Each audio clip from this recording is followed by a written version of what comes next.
Hi everybody, Susan Fry with Pampered Chef here. Just thought I'd jump on and do a demo with our new cast iron skillet. Have to admit I'm not using a recipe tonight. I just grabbed everything that I thought would taste good together in a skillet supper, and we're going to see how it turns out. Why don't you join me?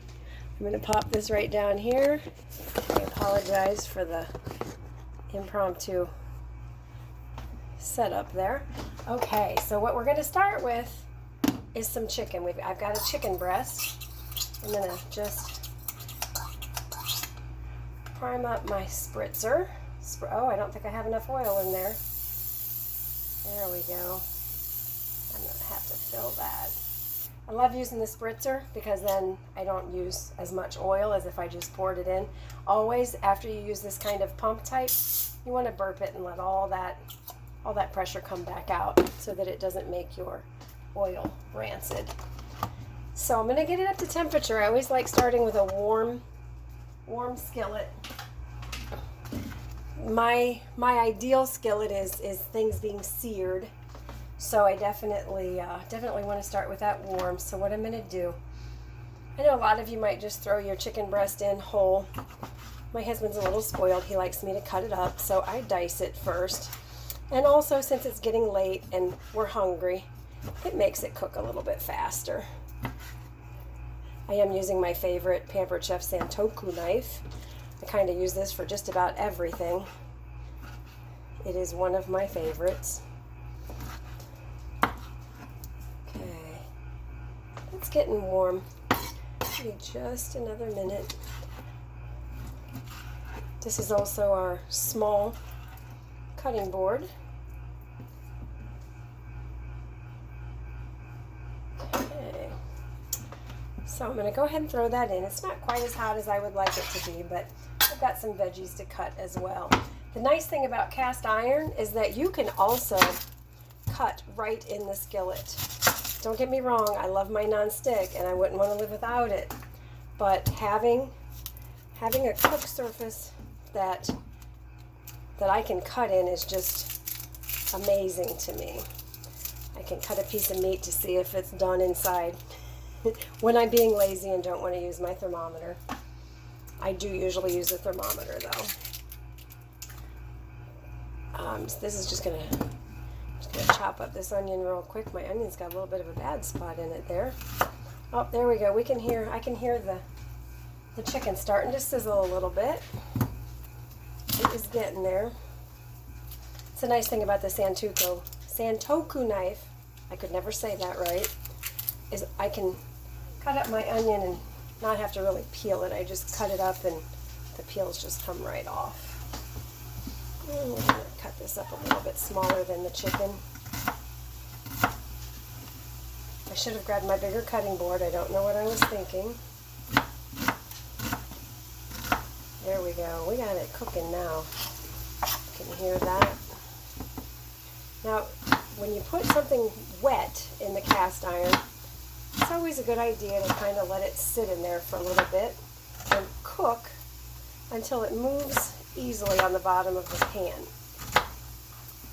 I like to do that with the meat. That way it gets nice and brown. I'm just going to kind of throw my onions around and make sure all the chicken is on the bottom.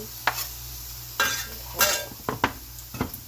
Now, I'm going to go ahead and rinse my hands for a second here, and we're going to season this up. And I'm just kind of a basic girl. I like a little pepper, a little salt,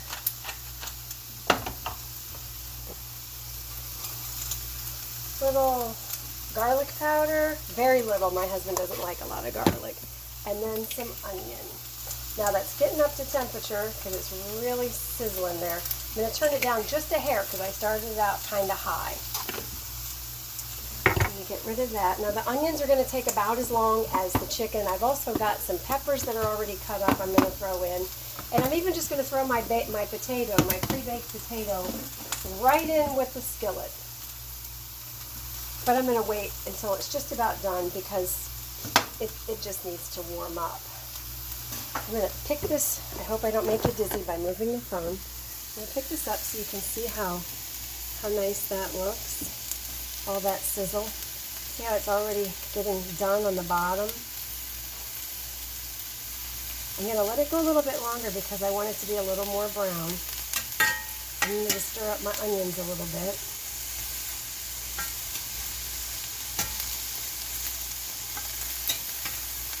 But I'm pretty sure this is literally only going to take about 10 minutes.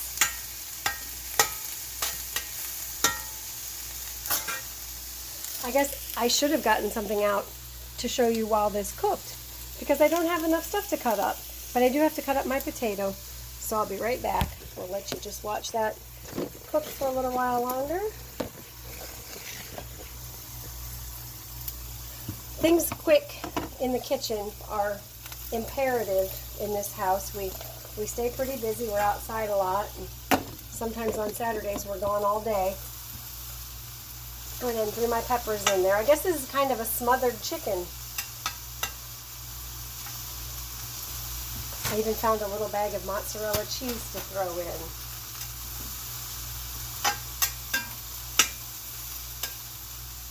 So sometimes, depending on how much time I have, I'll throw something in the quick cooker, which is really one of my go-tos when I'm in a hurry. If my chicken had been frozen, you'd be seeing a completely different video right now. Okay, that's starting to come up from there. We're going to go ahead and stir it around a little bit.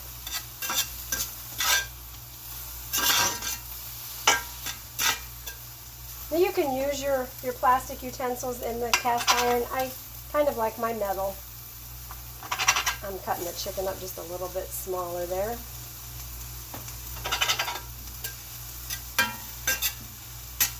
The beauty of cleaning the cast iron is when you're done and you pour all of this out, you just put some water in it while it's hot and it'll sizzle. You scrape it and then wipe it out with a paper towel. I like to re-oil mine before I put them away,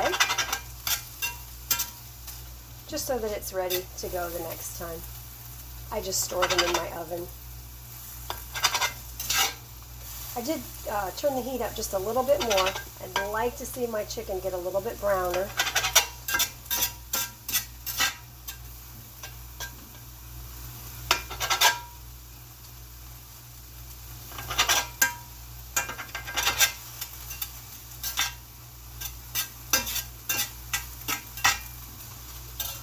Okay, get that up a little bit higher. Only a couple more minutes and we'll be ready for the potatoes. I actually always keep baked potatoes in my refrigerator. Another thing I use my quick cooker for. I clean the potatoes, pop them in the quick cooker for about 30 minutes. Quick cooker is just essentially like a pressure cooker.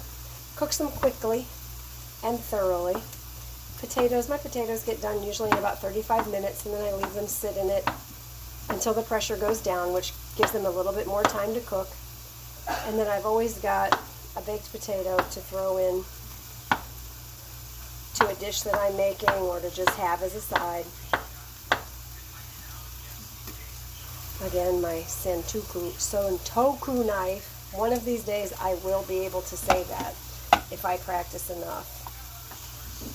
Okay, this is really looking good here.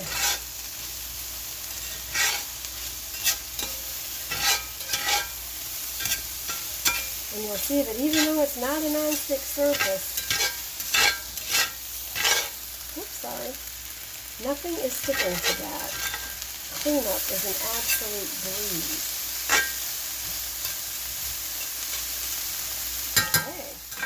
I'm going to go ahead and throw my potatoes in.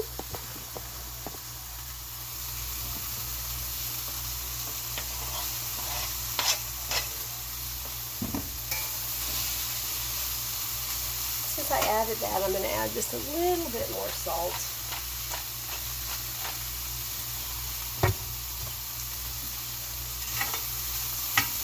And now all I pretty much need to do is let this, if I can stop stirring it, I'm a stir fanatic. I need to stop stirring, let it sit, get a little bit browner, and it's going to be ready to go. I'm going to post you a picture of the finished product because we've got about 2 more minutes to go here. And thanks for joining me. Hope you enjoyed it. If you have any questions, feel free to comment. and I'll do my best to answer whatever I can. Talk to you later. Bye.